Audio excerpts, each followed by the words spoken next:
welcome to Whispers of Ink.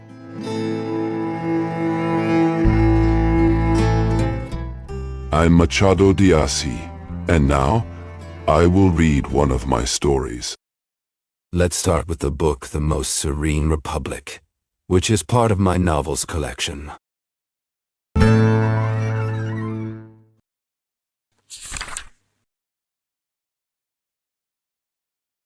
Single chapter. Single chapter. The Canon Vargas stepped forward, adjusting his collar with a practiced hand. His eyes scanned the crowd gathered in the lecture hall, a sea of top hats and serious faces. He cleared his throat, and the murmuring audience fell silent. "Good evening, gentlemen. Before I share with you a discovery I believe will bring honor to our nation, allow me to thank you for coming here so promptly.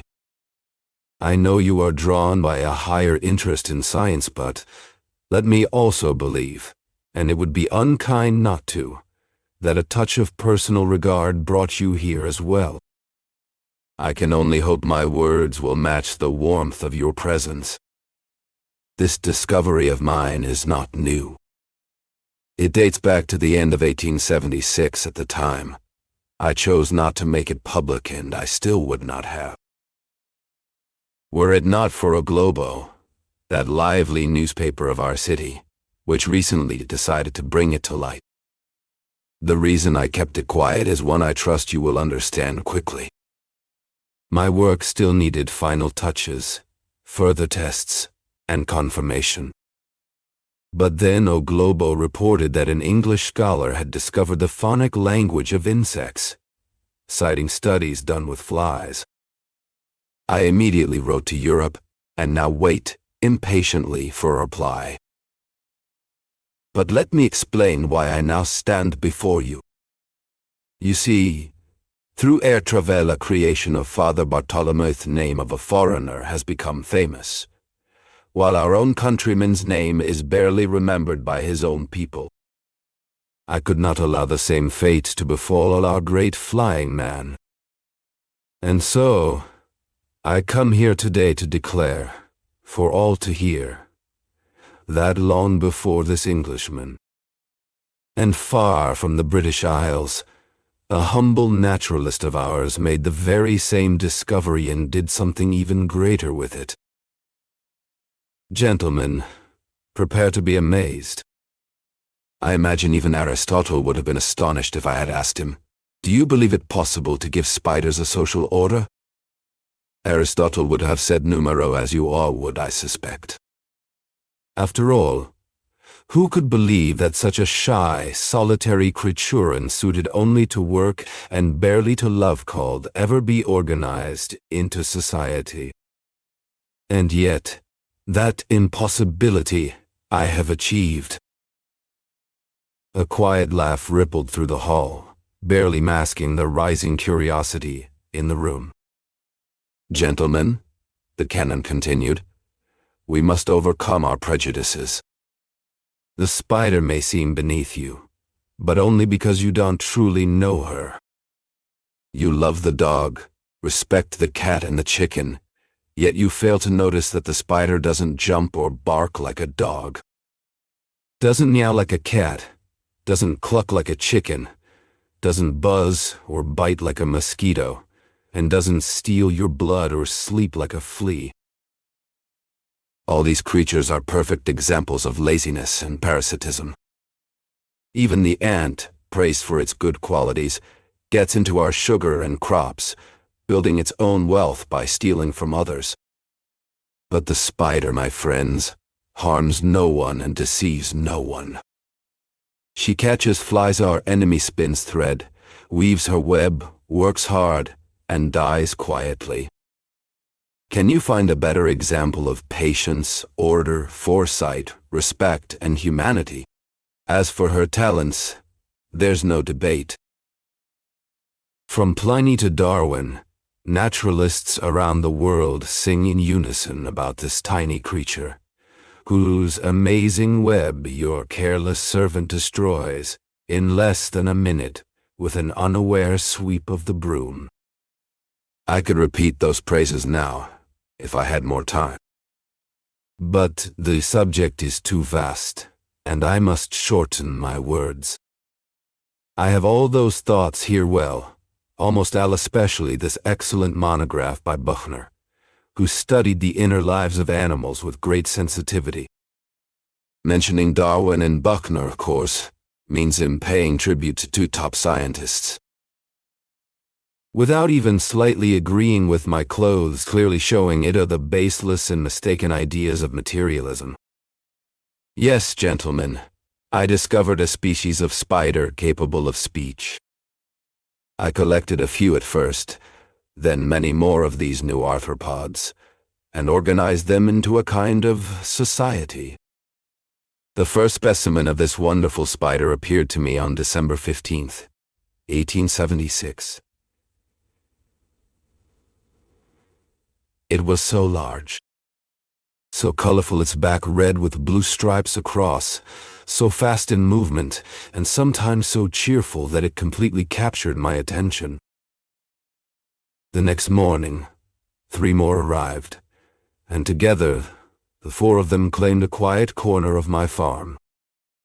I studied them carefully, for a long time, and I found them amazing.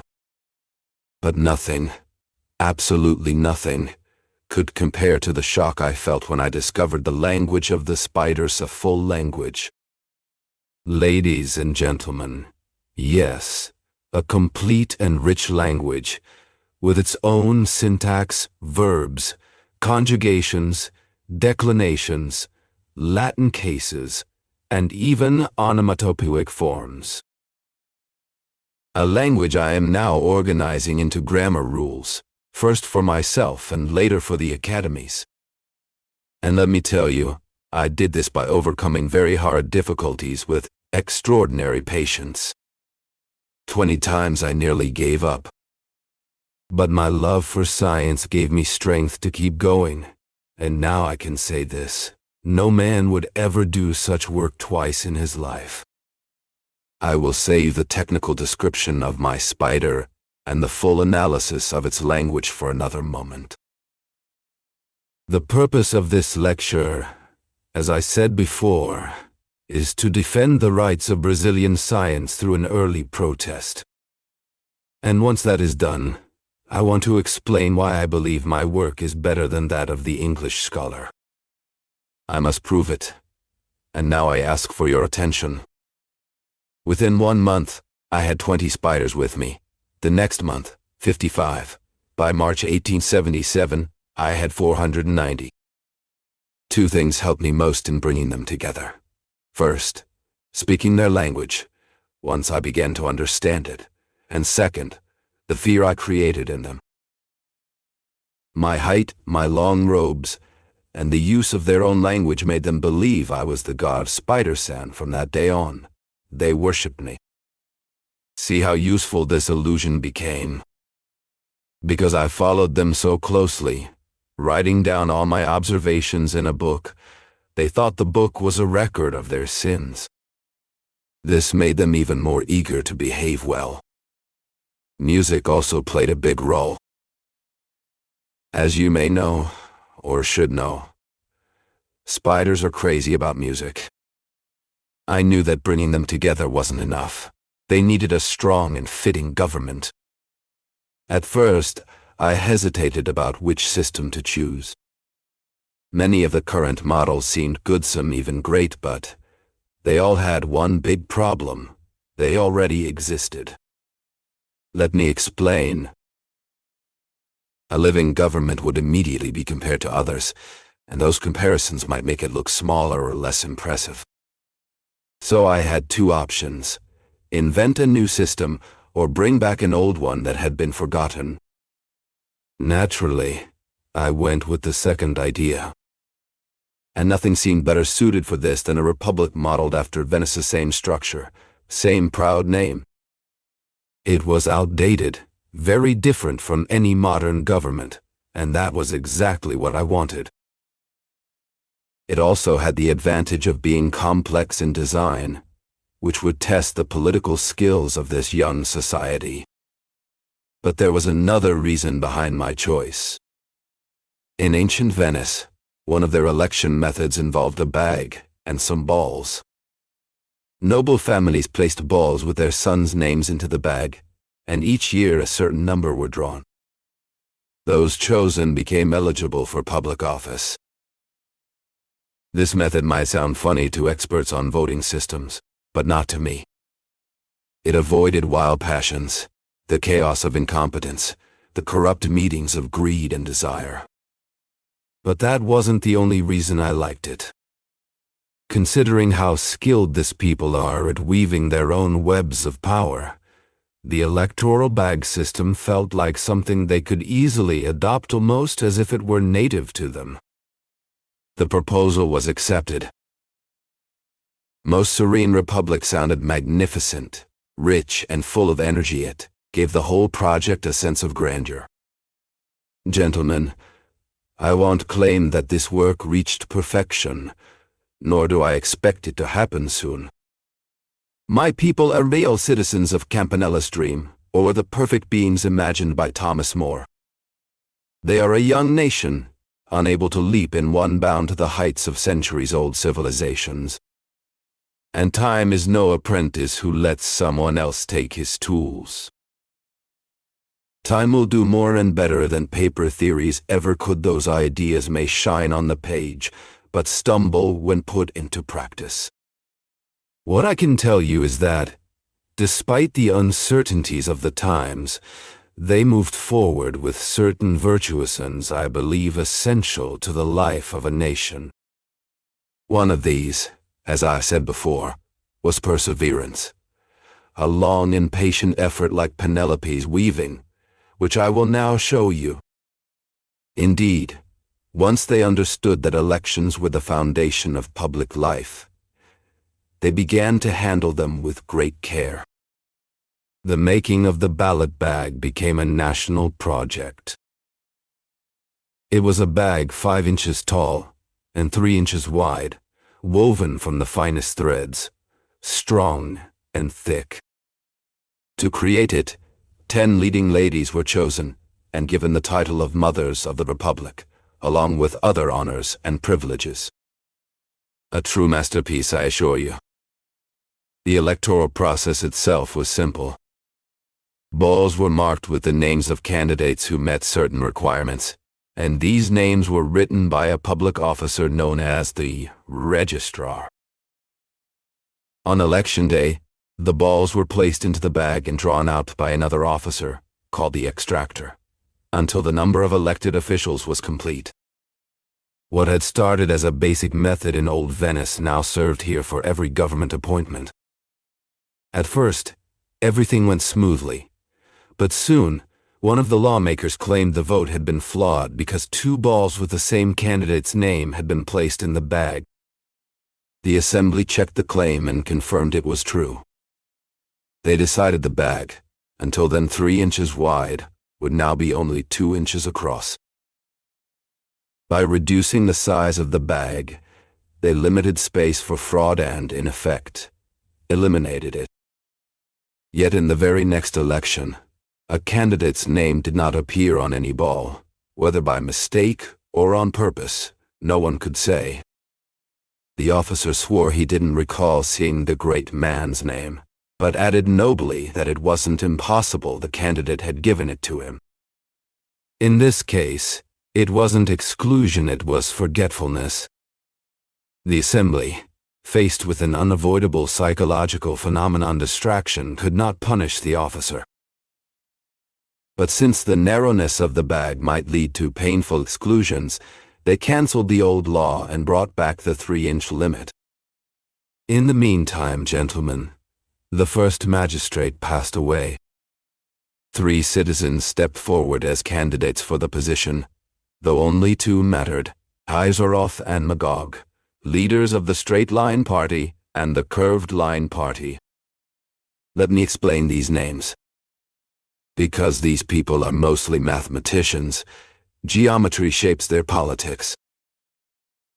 One group believes spiders should spin webs using straight threads, that's the Straight Line Party. The other group thinks webs must be made with curved lines, that's the Curved Line Party. There is also a third party, mixed and in the middle, which holds this belief. Webs should combine both straight and curved threads. They call themselves the straight curved party. And finally, there's a fourth group, the anti-straight curved party, who rejects all previous ideas. They suggest using invisible webs made of airlight, transparent works that have no lines at all. Now, since geometry alone couldn't stir up strong feelings, they added symbolism. For one side, the straight line stands for good values like honesty, justice, integrity, and loyalty. Meanwhile, bad traits, flattery, fraud, betrayal, deceit are naturally curved. Their opponents disagree. To them, the curved line shows virtue and wisdom because it reflects modesty and humility. On the contrary, ignorance, arrogance, foolishness, and gossip are straight, stiff, and rigid. The third party, less rigid and exclusive than the others, softened the extremes of both sides, blended their differences, and declared that all lines should run together just like in the real world, physical and moral. The fourth group simply said no to everything. Neither Hazeroth nor Magog won a seat. Their balls were drawn from the bag, yes, but they were thrown Utun because the first letter of the name was missing, the other because the last letter was gone. The only name left, and the one that won, belonged to an ambitious banker with little fame, who quickly rose to the ducal seat, much to everyone's surprise. But the defeated candidates weren't willing to quietly accept the winner's glory. They asked for an investigation. The inquiry showed that the clerk in charge of writing the names had intentionally misspelled them. He admitted his mistake and his plan, but tried to justify it by calling it a simple literary shortcut and ellipsis. Since you can't really punish someone for bad spelling or wordplay, they decided to change the rules instead. That very day, a new law was passed. The bag would now be made of netting so the public could see the balls inside and so could the candidates, giving them time to fix any mistakes. Unfortunately, gentlemen, where there's law, there's also mischief. The same rule meant to bring fairness became a tool for cheating. A man named Nabiga secretly worked with the clerk in charge of drawing the balls to get a seat in the assembly. There was only one vacancy, but 3 men wanted it. The clerk drew the balls while watching his partner, and only stopped shaking his head when Nabiga's ball came out. That was all it took to prove the netting idea was flawed. The assembly, with remarkable patience, restored the thick fabric of the previous regime. But to avoid further confusion, they passed a new rule. If someone's name was written incorrectly on a ballot, 5 people could swear that the intended candidate was correctly identified, and the vote would still count. This new law led to an unexpected situation, which I'll now explain. A position had opened for the collector of a Sportulasa public official responsible for collecting voluntary contributions from citizens. Among the candidates were 2 men, Kanika and Nebraska. When the ballots were drawn, one bore the name Nebraska. It was misspelled the final letter. An A was missing. Still, 5 witnesses swore under oath, as the law required, that this was indeed the correct name of the candidate. Everything seemed settled. But then, Kanika stepped forward. He claimed that the misspelled name wasn't Nebraska's at all, it was his own. The justice of the peace agreed to hear his case. Next came a great scholar, perhaps the finest in the Republic. Not only a skilled metaphysician, but also an excellent mathematician. He made his argument clearly.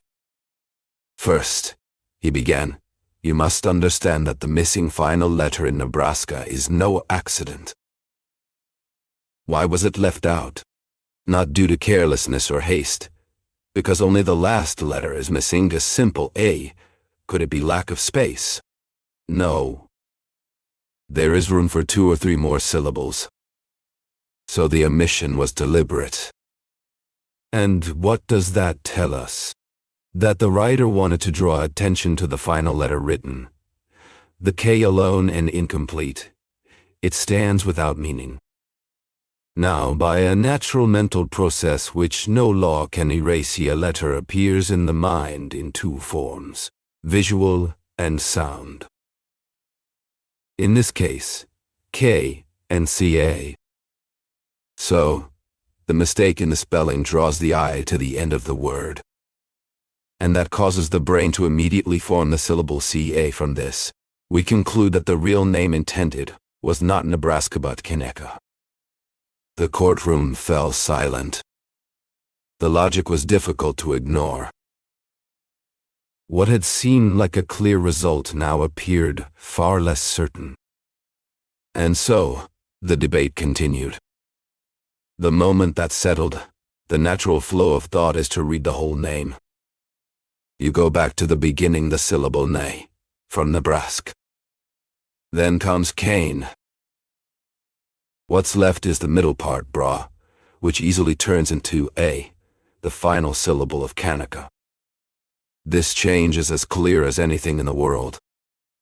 And yet, I won't go through the full proof, since you're not quite ready to grasp the spiritual or philosophical meaning of that syllable's roots. Effects, phases, changes, logical or symbolic consequences, and so on. Still, assuming the proof is made, here is the final and clearest evidence for my first claim. By adding K to the 2 Kane parts, we get Kaneka. The law was changed, ladies and gentlemen. The old way of proving things through witnesses or interpreting texts was dropped. A new rule came in, cutting 1/2 inch off the height of the ballot bag and another 1/2 off its width. This change didn't stop all misuse in the election of mayors, so the bag was brought back to its original size. But now, it had a triangular shape. You can see what came next. Many balls stayed stuck at the bottom. So the shape was changed again, this time to a cylinder. Later, they tried an hourglass shape, but that had the same problem as the triangle. Then came the crescent shape, and so on. Many mistakes, oversights, and gaps are slowly disappearing, and the rest will follow. Though not completely, after all, perfection doesn't belong to this world. But we're moving forward, just as one of the wisest citizens of my republic, Erasmus, advised. I wish I could share his latest speech in full, but I can't. Erasmus was the one who told the 10 ladies, the ones in charge of making the ballot bag, the story of Penelope. She wove and unwove her famous tapestry, waiting for her husband Odysseus to return. He looked at her with a smile and said, "You are the Penelope of our republic. You have the same purity, patience, and talents. My dear friends, remake the bagredo, it again and again until Ulysses, tired of running around, comes to take the place among us that he truly deserves. Ulysses is wisdom."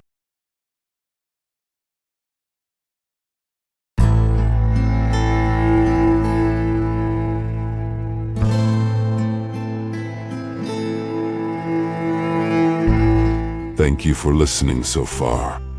If you enjoyed this video, don't forget to like our channel and click the bell to be notified whenever a new book is read. Have you heard of Machado de Assis? Machado de Assis, born in Rio de Janeiro, in 1839, is considered one of the greatest writers in Brazilian literature and a master of psychological realism. He was a novelist, poet, playwright, and short story writer whose works explore the complexities of human behavior with irony, subtlety, and deep introspection. Among his most famous novels are Dom Casmurro, which questions truth and memory, and the posthumous memoirs of Brás Cubas, a satirical narrative told by a deceased man. Machado's literature often reflects the contradictions of Brazilian society, addressing issues like race, class, power, and identity in a sophisticated yet accessible style. Despite being born into poverty and facing racial prejudice, Machado de Assis rose to become the president of the Brazilian Academy of Letters and a symbol of literary excellence. His sharp wit and profound observations about society and the human soul make his works timeless and universally relevant. Today, he is recognized not only as a Brazilian icon, but also as a world-class author whose legacy continues to influence generations of writers and thinkers. Machado de Assis shows us that literature can be both elegant and critical, intimate and universal, humorous and profound. His stories remain as powerful and thought-provoking today as they were more than a century ago. Machado is a treasure of world literature, and through his voice, we discover the infinite layers of the human experience.